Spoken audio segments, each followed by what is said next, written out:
өзгергім келеді, неден бастағым келеді дегендерге айтарым, бұл өте жақсы қасиет.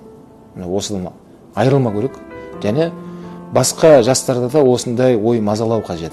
Демек, кінәні адам өзінен іздеп жатыр деген сөз. Адам өзгерейінші, неге мен бір қалпымда тұрмын, алдыма қойған жоспарларым неге іске аспай жатыр, неге мен жылжымай жатырмын, қозғалмай жатырмын.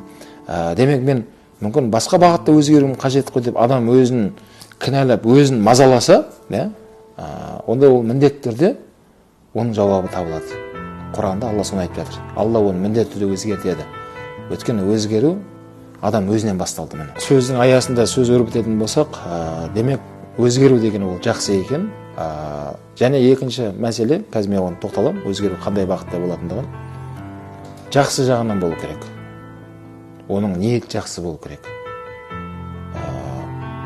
Біреу мысалға денсаулығына байланысты, біреу жаңа табыс көзіне байланысты, бизнес дейміз, басқа дейміз.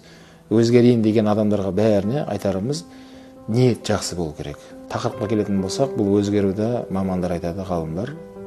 Қоғамды өзгерткің келсе, өзіңнен баста деген осындай қағида бар. Демек, қоғамды біз өзгерте алмаймыз.